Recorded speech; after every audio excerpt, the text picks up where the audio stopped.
அனைவருக்கும் வணக்கம். நான் ஜோதிடர் தமிழரசன் பேசுகிறேன். இன்றைக்கி நம்ம இந்த பதிவில் பார்க்க போகிற தலைப்பு குரு வக்ர பயிற்சி பலன்கள். குரு வக்ர பயிற்சி பலன்கள் கன்னிராசி காலபுருஷ தத்துவப்படி 6ஆம் ராசியான கன்னிராசி நேயர்களுக்கு எப்படி இருக்குன்னு பார்க்கலாம். அதுக்கு முன்னாடி இந்த சேனல் ஃபஸ்ட் டைம் பார்க்குறவங்களா இருந்தீங்கன்னா சப்ஸ்கிரைப் பண்ணிக்கோங்க, பெல் பட்டனை கிளிக் பண்ணிக்கோங்க, ஆளுங்கிற ஆப்ஷன் இருக்கும், அதையும் சூஸ் பண்ணிக்கோங்க. அப்போ தான் நாங்கள் போடுற பதிவுகள் எல்லா பதிவுமே உங்களை வந்து சேரும். கன்னிராசி புதனுடைய ராசி கன்னிராசி. உங்கள் ராசிக்கு வந்து குரு யாருன்னு பார்த்தோம்னா, அதை வந்து பார்த்திங்கன்னா 4 மற்றும் 7ஆம் அதிபதியாக வருவார். அவர் வந்து எங்கே இருக்கார்? 9ஆம் இடமான பாகிஸ்தானத்தில் இருக்கார். நல்ல ஒரு கிரகம். குரு வந்து பார்த்திங்கன்னா நல்லது மட்டுமே செய்யக்கூடிய கிரகம். உங்கள் ராசிக்கு அவர் பாதகாதிபதி மற்றும் வந்து பார்த்திங்கன்னா மாரகாதிபதியாக வருவார். உபயலக்னங்களுக்கு குரு வந்து பாதகம் மற்றும் மாரம் செய்யக்கூடிய பிளானட்டாக இருக்கும். அவர் 7ஆம் இடத்துக்கு அதிபதி 9ஆம் இடத்தில் இருக்கார். உங்கள் ராசி பார்க்குறார். இதெல்லாம் நல்ல ஒரு அமைப்புங்க, சரிங்களா? அப்போ ஒரு வக்ரமாகிறார். உங்களுக்கு பாதகஸ்தான அதிபதி இருந்தால் தான் பாதகத்தை பண்ணுவார். இப்போ 7ஆம் அதிபதி 9ஆம் இடம் அதிர்ஷ்டஸ்தானத்தில் இருக்கார். அப்போ அவர் பாதகத்தை பண்ண மாட்டார், உங்களுக்கு நல்லது மட்டுமே பண்ண போகிறார்னு அர்த்தம். குருங்கிறது சுபகிரகம். 9 கிரகங்களில் நவகிரகங்களில் முதன்மையான சுபகிரகம் குரு பகவான் தான். அவர் நல்லது மட்டுமே பண்ண போகிறார். இப்போ இந்த காலகட்டங்கள் பாருங்கள், இந்த 4 மாத காலகட்டங்கள், அக்டோபர் மாதம் 9ஆம் தேதியிலிருந்து பிப்ரவரி மாதம் 4ஆம் தேதி வரைக்கும், கிட்டத்தட்ட இந்த 4 மாத காலகட்டங்கள் கன்னிராசி நேயர்களுக்கு எப்படி இருக்குன்னு பார்த்துடலாம், சரிங்களா? உங்கள் ராசிக்கு வந்து பாருங்கள், குரு உங்கள் ராசிக்கு 9லேருந்து உங்கள் ராசி பார்க்குறாரு. உங்கள் ராசிக்கு 3ஆம் இடத்தை முயற்சி ஸ்தானத்தை பார்க்குறாரு. 5ஆம் இடமான பூர்வ புண்ணிய ஸ்தானத்தை பஞ்சமஸ்தானத்தை பார்க்குறாரு. அவர் 4 மற்றும் 7ஆம் அதிபதி 9ஆம் இடத்தில் இருக்கார். இப்போ 4ஆம் அதிபதி 7ஆம் அதிபதி 9ல் இருந்தால் என்ன நடக்கும்னு பார்த்தீங்கன்னா, சொத்து வாங்க போகிறீங்கன்னு அர்த்தம். ஒரு நிலம் வாங்கணும்னு நினைக்கிறீங்க, இந்த காலகட்டங்களில் வாங்குவீங்க. நல்ல நேரம் உங்களுக்கு.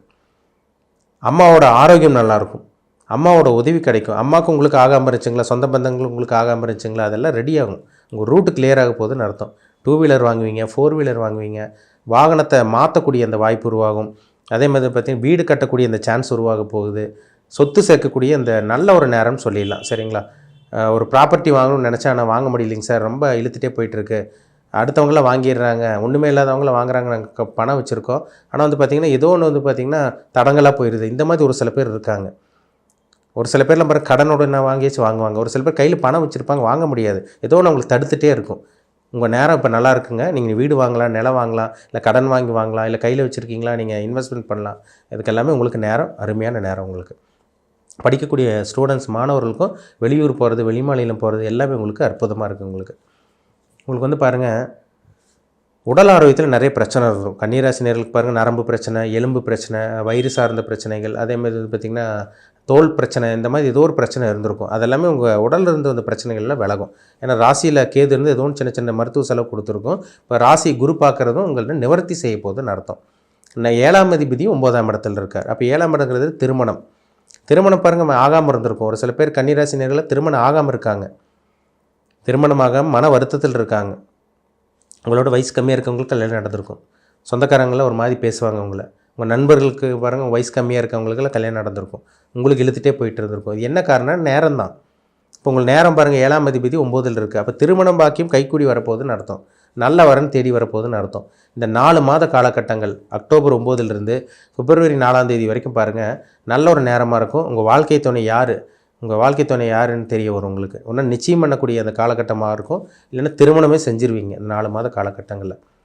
ஏதோ ஒரு நல்லது உங்களுக்கு நடக்க போகுது. சுபகாரியங்கள், சுப விஷயங்கள் உங்களுக்கு நடக்க போகுதுன்னு அர்த்தம், சரிங்களா? கூட்டுத்தொழில் பண்ணிகிட்டு இருக்கவங்களுக்கு, அந்த மனசில் கூட்டுத்தொழில் பண்ணிகிட்டு இருக்கவங்களுக்கெல்லாம் அந்த கருத்து வேறுபாடு இருந்திருக்கும். அதெல்லாம் கொஞ்சம் விலகுங்க, சரிங்களா? ஆனால் 7ல் ராகு இருக்கார், கொஞ்சம் கவனமாக இருக்கணும். ஒரு சில பேத்துக்கு வந்து பார்த்திங்கன்னா அந்நிய நபர்களோட பழக்க வழக்கங்கள் இந்த மாதிரி வரும், சரிங்களா? ஒரு சில பேர் கூட்டுத்தொழில் ஆரம்பிக்கக்கூடிய வாய்ப்பு உங்களுக்கு உருவாகும். ஒரு சில பேத்துக்கு வந்து பார்த்திங்கன்னா பிரிஞ்சிருந்த கணவன் மணி ஒன்று சேரக்கூடிய வாய்ப்பும் இந்த குரு வக்ரமாகறனால வாய்ப்பும் உங்களுக்கு உருவாகிடும், சரிங்களா? நண்பர்கள் விஷயத்தில் ஒரு சில பேத்துக்கு சாதகமாக இருக்கும், ஒரு சில பேத்துக்கு பாதகமாக இருக்க கூட வாய்ப்பு இருக்குது. ஏன்னா 7ஆம் இடத்தில் ராகு இருக்கார். இப்போ நண்பர்கள் விஷயத்தில் கவனமாக இருக்கணும். 7ஆம் அதிபதி குரு நல்லா இருக்கார். ஒரு சில பேருக்கு நல்ல நண்பர்கள் மூலமாகவே லாபம் கிடைக்கும். அதாவது அவங்க ஜாதகத்தில் நடக்கக்கூடிய வயதுக்கு தகுந்த மாதிரி சில விஷயங்கள் தசாபுத்தி நடந்துகிட்ருக்கும். வயசுக்கு தகுந்த மாதிரி என்ன தசாபுத்தி போயிட்டுருக்கோ அதுக்கு தகுந்த மாதிரி சில விஷயங்கள் நடக்கும். ஆனால் இப்போ இந்த குரு வக்ரமாக இருக்கிறனால அந்த குரு வக்ரம் வச்சு நம்ம பார்க்கும்போது உங்களுக்கு சாதகமே மட்டும் தவிர பாதகம் கிடையாது. ஒரு சில பேத்துக்கு நல்ல நண்பர்கள் கிடைப்பாங்க.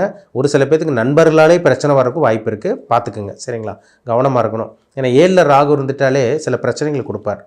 7ஆம் அதிபதி நல்லா இருக்கிறனால அதிர்ஷ்டஸ்தானத்தில் இருக்கிறனால நண்பர்களே உங்களுக்கு அதிர்ஷ்டமாக வரலாம், இல்லை நல்ல நண்பர்கள் உங்களுக்கு அறிமுகமாகலாம். இந்த மாதிரி விஷயங்கள்லாம் உங்களுக்கு நடக்க தான் செய்யும்.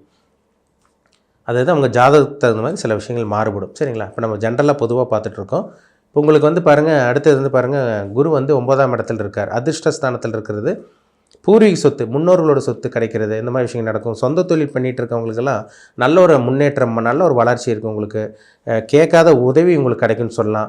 அதேமாதிரி உங்களுக்கு வெளியூர் பிரயாணம், வெளிநாட்டு பிரயாணம், தீர்த்த யாத்திரை போகிறது, புண்ணியஸ்தலங்கள் போகிறது, மனசுக்கு பிடிச்ச டூர் போகிறது, கோயில் போகிறது, இந்த மாதிரி விஷயங்கள்லாம் உங்களுக்கு சக்ஸஸ் ஆகும். அதிர்ஷ்டம் கிடைக்க போகுது உங்களுக்கு. அதே மாதிரி உங்களுக்கு வந்து பாருங்கள், படிக்கக்கூடிய மாணவர் உயர்கல்வி ஹையர் ஸ்டடீஸ்க்காக வெளியூர் போகிறீங்க, வெளிநாடு போகிறீங்க, இது உங்களுக்கு நல்ல ஒரு நேரம். வெளிநாடு போக முடியும் உங்களால். பாஸ்போர்ட் வச்சுருக்கவங்க பிஆர் கிடைக்கும். அதே மாதிரி பார்த்திங்கன்னா வீசா கிடைக்காம இருக்கவங்க வீசா கிடைக்கும். ஏதோ ஒன்று உங்களுக்கு ஒரு குறைபாடு இருந்திருக்கும். வீசா கிடச்சிருக்காது, ஒரு சில பேர் பிஆர் கிடச்சிருக்காது, அந்த நாட்டோட சிட்டிசன்ஷிப் ஆகாமல் இருந்திருப்பீங்க. ஏதோ ஒன்று உங்களுக்கு இந்த காலகட்டங்களில் கிடச்சிரும். உங்களுக்கு வராமல் இருக்கிறது உங்களுக்கு வரும் உங்களுக்கு. சரிங்களா? அதுக்கு உண்டான நேரம் நல்ல நேரம். கன்னிராசிக்கு கெட்ட நேரம்னு சொல்லிக்கிற மாதிரி ஒன்றுமே கிடையாதுங்க. ஏன்னா ராசி குரு பார்க்குறாரு, எதையும் சமாளிப்பீங்க. முயற்சி ஸ்தானத்தை குரு பார்க்குறாரு, நல்லா ஒரு முயற்சி எடுக்க போகிறீங்க. வேலை இல்லாமல் இருக்கவங்களுக்கு வேலை கிடைக்கும். சொந்த தொழில் பண்ணிட்டு இருக்கவங்களுக்கு அருமையாக இருக்கும். பணப்புழக்கம் அதிகரிக்கிறது உங்களால் பார்க்க முடியும் இந்த காலகட்டங்கள். புத்திரபாக்கியம் கிடச்சிருங்க. 5ஆம் இடத்தை குரு பார்க்குறார், நல்ல புத்திரபாக்கியம் கிடைக்கும். குலதெய்வம் மற்றும் இஷ்ட தெய்வத்தோட அனுகிரகம் உங்களுக்கு பரிபூர்ணமாக இருக்கிறனால இந்த குரு வக்ர பயிற்சி வந்து பெரிய அளவுக்கு உங்களுக்கு சோதனை எதுவுமே வராது. சின்ன சின்ன மைனஸ் வர்றதுக்கு வாய்ப்பு இருக்குது. சரிங்களா? அதாவது உங்கள் ஜாதகத்துக்கு தகுந்த மாதிரி சில விஷயங்கள் நடக்கலாம். ஆனால் பெரிய அளவுக்கு கண்டங்கள், கஷ்டங்கள், பிரச்சனைகள், சிக்கல்கள் பெரிய அளவுக்கு எந்த சோதனையும் உங்களுக்கு வந்துடாது. பயப்படாதீங்க. இந்த குரு வக்ர பயிற்சி உங்களுக்கு சாதகம் மட்டுமே தவிர பாதகம் பெரிய அளவுக்கு உங்களுக்கு எந்த ஒரு பாதகத்தையும் ஏற்படுத்தாது. சரிங்களா? ஒரு சில பேர்த்துக்கு ஜாதகத்தில் 6 மற்றும் 8ஆம் அதிபதி தசாபதி நடந்துகிட்டு இருக்கவங்களுக்கு மட்டுமே பாதகத்தை தருமே தவிர பெரிய அளவுக்கு பிரச்சனைகளில் போய் மாட்டிக்க மாட்டீங்க, சிக்கிக்க மாட்டீங்க. பயப்பட வேண்டாம். சரிங்களா? இந்த குரு வந்து உங்கள் ராசி பார்க்குற வரைக்கும் உங்களுக்கு பாதுகாப்பு. உங்களை ஒரு கிரகம், உங்கள் சுப கிரகம் உங்களை பார்த்துட்டு இருக்கிறனால, அது கிரகம் ஒளி கிரகமாக இருக்கிறனால கடவுளுடைய அனுகிரகம், தெய்வத்தோட அனுகிரகம், ஆசீர்வாதம் உங்களுக்கு இருக்குன்னு அர்த்தம். அதனால் எதையும் சமாளிக்க முடியும். பயப்படாதீங்க. ஒரு நல்ல ஒரு நேரம் தான் இந்த காலகட்டம். சரிங்களா? இந்த 4 மாதத்தில் என்னென்ன பண்ண முடியுமோ, நல்ல விஷயங்கள் பண்ண முடியுமோ எல்லாம் பண்ணிக்கோங்க. நேரம் நல்லாயிருக்கும் உங்களுக்கு. உங்கள் ஜாதகத்தில் என்ன தசாபுத்தி போகுதுன்னு பாருங்கள். கோச்சார பலன் நம்ம ஒரு பக்கம் பார்த்துட்டு இருந்தாலும் உங்கள் சுயஜாதத்தில் என்ன தசாபுத்தி போகுது, நீங்கள் என்ன அனுபவிக்க பிறந்திருக்கீங்க, உங்கள் வாழ்க்கையில் என்ன நல்ல நடக்க போகுது, இது எல்லாமே அவங்கவுங்க வயதுக்கு தகுந்த மாதிரி சில விஷயங்கள் நடக்கும். அதை பார்த்தா தான் நம்ம 100% துல்லியமாக சொல்ல முடியும். உங்கள் ஹாரோஸ்கோப், பர்சனல் ஹாரோஸ்கோப் பார்க்கணுன்னு விருப்பப்பட்டீங்கன்னா கீழே இருக்க வாட்ஸ்அப் நம்பருக்கு உங்கள் ஜாதகத்தை அனுப்பிச்சுடுங்க. அப்பாயின்மெண்ட் வாங்கிக்கிங்க. உங்கள் சுய ஜாதகத்தை பார்த்து டீப்பாக தெளிவாக நம்ம 100% துல்லியமாக பார்த்து தெளிவாக தெரிஞ்சுக்குவோம். மீண்டும் அடுத்த பதிவில் சந்திக்கும் வரை உங்களிடமிருந்து விடைபெறுவது உங்கள் ஜோதிடர் தமிழரசன். இந்த சேனல் பிடிச்சிருந்தா உங்கள் நண்பருக்கு உறவினருக்கும் ஷேர் பண்ணுங்கள், லைக் பண்ணுங்கள், சப்ஸ்கிரைப் பண்ணுங்கள், பெல் பட்டனை கிளிக் பண்ணிக்கோங்க. ஆளுங்கிற ஆப்ஷன் இருக்கும், சூஸ் பண்ணிக்கோங்க. அப்போ தான் நாங்கள் போடுற பதிவுகள் எல்லாமே உங்களை வந்து சேரும். நன்றி, வணக்கம்.